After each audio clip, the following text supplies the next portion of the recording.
كيسة معنيه يعني ويصوبحن مركان كلية سياسيين تودا سوق هذا تاسي لبا قبل بيكون مقيين لبا قبل نوا صول يسناك صول يسناك نو واحد دقن قبيلات كلا دوان وهذا أنا سوكو بكرين لكن waxa ugu tunka weyn waa dhul bahante waa warsangeli iyo isaaq ma jeerteena soo raacay geyle way dhul bahante siyaasiyiintooda waxay soo dirsadeen odayaasha iska soo horumariyeen Soomaaliya ay 10 kada la socotaan dhul bahante maxaa loo diray laba gobol baa loo diray labada gobol loo diray way xagee waa Sool iyo Sanaag ay gacanta ku hayaan inay keenaan dhul bahante marka waxay soo direenaan ku dhaay siyaasiyiintooda odayaashay iska soo horumariyeen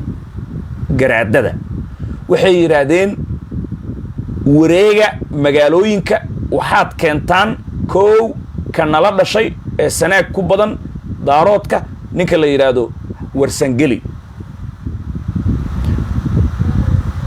odayaashu way wareegeen dhul warsangeli bay wareegeen oo saasa inay tageen iyo macni meelaha badan iyo laas qore meelaha way wareegeen haddaan been sheegaayo kollay igu beeniya garaadada ma arkayse dhul bahante ma wareegayeen dhulka warsangeli oo ma lagu soo dhaweynayay bariyahan la soo dhaafay mise waa ka been sheegaya kulamadaasi maxaa natiijo ka soo baxay odayaashan waxay la kulmayeen qabiilaadka meesha degan warsangeliga waxay dhahayeen walaalayaalow waxaan doonaynaa inaan maamul goboleed dhisano oo dawladda federaalka laysankeeda macni ay haysato xasan sheekh maxamuudna waa ka soo dhamaysanay shuruudaanu hordhigay waxaan rabnaa inaan ugu soo biirtaan aan isku dhinac noqono codsigaasi waa laga soo diiday garaadada dhul bahante maya ayaa la yiri warsangeli way soo diideen idaacadaha ma sheegin waxaan anaa ku sheegay annagu ma ogolin bay dhaheen idinkuma biirayno finito la musica garaadada way soo noqdeen iyadoo la soo kala booday laakiin qof walba afkiisu qabsaday waxaan u noqonaynaa xamar marka dhul bahante marka loo soo diraayo laba gobol inay keenaan ay soo dhaqaajiyeen xasan warsangeli oo dhabar ka taabtay dana wuxuu yiri adinkuna laba gobol keensada maamul goboleed baan idin kaga dhigayaa warsangeli isaguna labada gobol oo loo diray waa kuwii waa Sool iyo Sanaag inuu keeno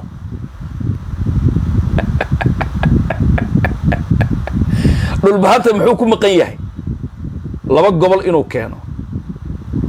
Sool iyo Sanaag warsangelina muxuu ku maqan yahay laba gobol inuu keeno Sool iyo Sanaag the same two states why labadaba ay ku maqan yihiin waana laba qof oo arti ah koow dhul bahante la sacaanood baa saldhigu hadda oo qaatumo weey maamulkiisi maamulka qaatumo macnihi saddex gobol ah ku qoran SSC Soomaan laakiin warsangeligana qaatumada xataa ma aqoonsana isagana maamul kale oo maaqir la yiraahdo wata qayb kamid ah intiisa kalena laba maamul buu ku kala jiraa waa Puntland iyo Somaliland intaasi ma fahamtay koow casharku adag yahay dhinacyo badan aan ka soo gelin doonaa warsangeli oo laba gobol raadinaya iyo dhul bahante oo laba gobol raadinaya iyo warsangeli oo diidan dhul bahante inuu hoos yimaado warka aad u faham iyo garxajis oo diidan inuu muurso hoos yimaado oo dagaalkan warsangelina banaanka jooga garxajisna banaanka jooga ayaa julub la soo gelin doona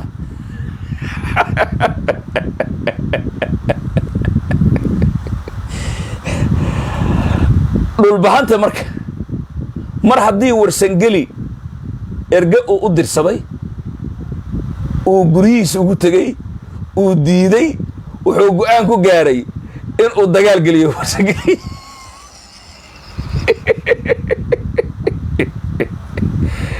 isagoo raba in ma arkaysa macnaheedu maslaxadiisii gaaro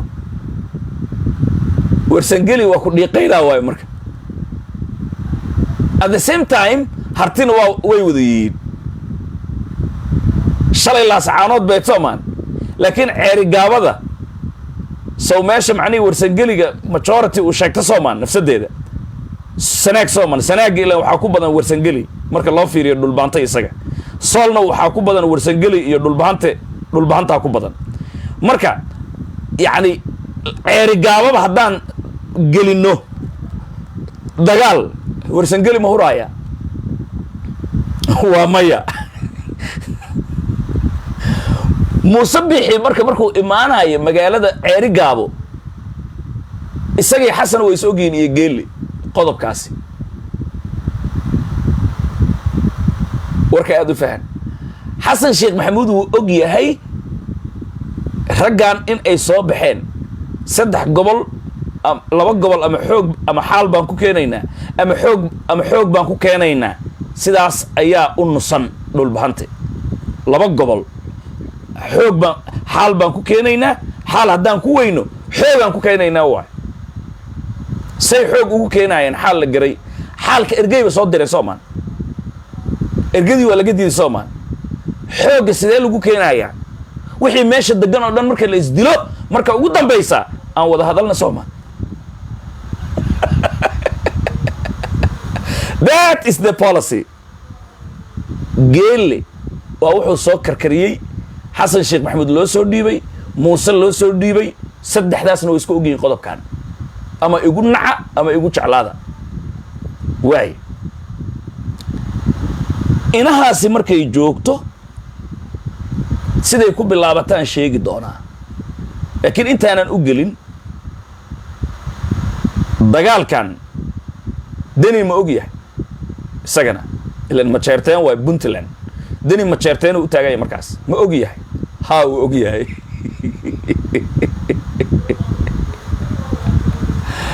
waaya dhulbahante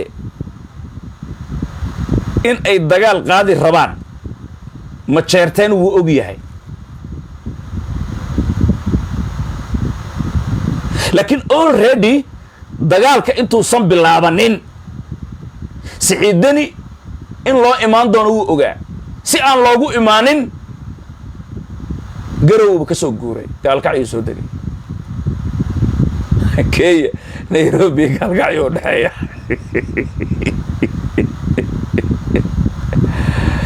siyaasadda ma jeerteen maxay tahay dagaalkan ma ogoliin ma jeerteenka no bannaankay ka joogaan soo harti ma aan soo sidaas iska dhaafaday waxaas ma ogola ma jeerteen hadda qof iska socdo shacab aniga kuma sheegayo harti baan islana laakiin siyaasiyan ma jeerteen kuma jiro waxaan muxuu ku diiday haddaan kuu sheegay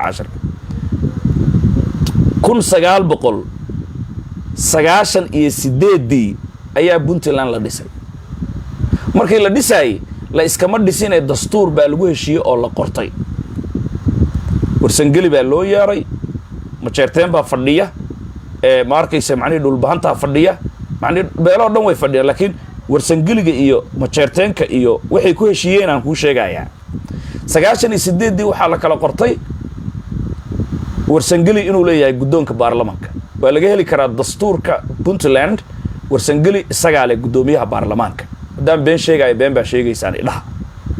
madaxweyne ku-xigeen waxaa loo qoray dhulbahante dastuurka fiiriya isagaa ku qoran markaasi marka ma jeerteen 98 oo shaxda wuxuu goosan lahaa uu meel ku qortay not now that's why haddaan la isxaqirin ma jeerteenka siyaasadda way ku horeeyaan Soomaalida dadka ugu horeeya kow ka yihiin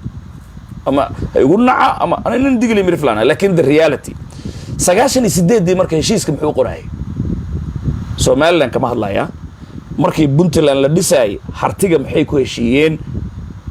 saan yeelnaa waxaa la yidhi haddaan macnihii daarood nahay ogaadeen xagga gey